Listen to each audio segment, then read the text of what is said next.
Episode 10, Signals and Shadows. The sanctuary had grown quieter, not from complacency, but from a sense of waiting. Something unspoken lingered in the air, a tension that settled like mist in the early morning. Caleb often walked alone now, wandering the edges of the camp or standing by the river, staring into its rushing waters.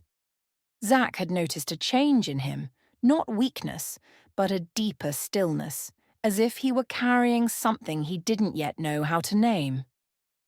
A desperate signal. The quiet was broken one afternoon when a drone buzzed over the treetops. It was larger than most Vesla drones they'd encountered, its dark shape glinting in the sunlight. It hovered briefly before dropping a small package near the center of the camp. The sanctuary froze, people whispering in hushed tones as Caleb approached the package. He opened it cautiously to reveal a small device, a message beacon, blinking softly. He tapped the screen, and a distorted voice emerged. "My name is Commander Samar Malhotra," the voice said, cutting through the static. "I've served Vesla for over a decade. I've seen what it does to people, and I can't be part of it anymore. I need your help. I've heard of the sanctuary, of you, Caleb Ford. I don't expect trust, but I can prove my loyalty. Vesla's grip is tightening. They're planning something, and I know where the next strike will be. But I can't escape alone." The message ended abruptly, leaving the camp in uneasy silence. The skeptics' chorus. That evening, the sanctuary gathered to discuss the message. Elias spoke first, his voice sharp. "This has trap written all over it," he said. "Why would a Vesla commander betray the system? More likely, she's here to lure us into their hands." "And if she isn't?" Caleb asked, his voice calm. Elias scoffed. "You're willing to risk the entire sanctuary on the word of a Vesla officer?" Caleb's gaze didn't waver. "If she's telling the truth, she's risking everything by coming to us. Would you do that if you had bad intentions?" Elias crossed his arms. "It's not about her intentions. It's about the consequences. What happens if you're wrong?" Caleb stepped forward, his tone steady but unyielding. "The truth isn't safe, Elias, and neither is faith.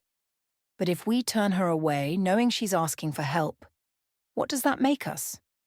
The system doesn't need our trust, it needs our fear. If she's willing to step out of it, even for a moment, we owe her the chance to stand with us." The encounter.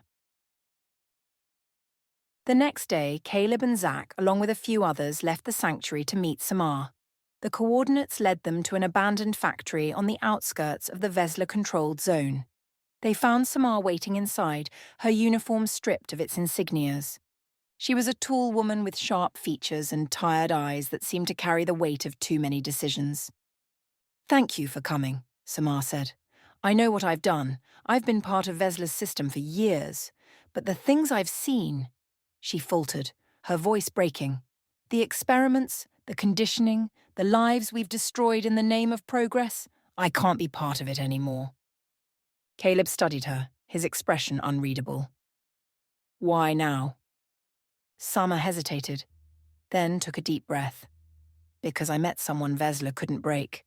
A man who refused their neural compliance protocol. He told me about the sanctuary, about what you're building here. And I realized I want to be part of it, if you'll have me."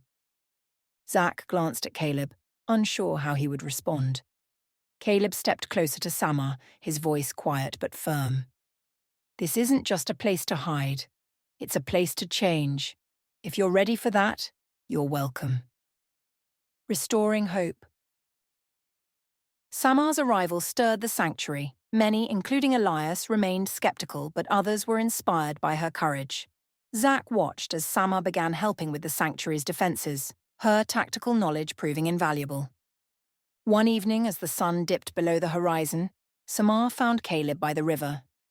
"Do you believe people like me can change?" she asked. Caleb didn't hesitate. "I believe the truth changes us if we let it. But it's not easy. It'll break you before it rebuilds you." Samar nodded, her gaze distant. I've seen so much destruction. I want to believe there's a way to undo it. Caleb's expression softened. It's not about undoing. It's about becoming something new. A glimpse of life. A few days later, the sanctuary received a distress call from a nearby village under Vesla's control. A child had been critically injured during a compliance raid, and their family was desperate for help. Samar volunteered to lead a small team to retrieve them, despite the risks. The mission was dangerous, but Samar's precise planning and the team's determination brought them back safely with the injured child. Caleb was waiting when they returned. The child's mother wept as Caleb placed a hand on the boy's shoulder, offering quiet words of comfort. Zach stood at the edge of the crowd watching the scene unfold. He thought of John, of the small, quiet ways his son had touched people's lives. Samar's act of courage had been extraordinary, but Caleb's quiet compassion reminded Zach of something even greater, the simple but profound truth that life, no matter how fragile, was worth fighting for. A troubling question. That night, Caleb sat by the fire with Zach. The sanctuary buzzed with stories of the rescue, but Caleb seemed distant. "Do you think we're doing enough?" Caleb asked suddenly. Zach frowned.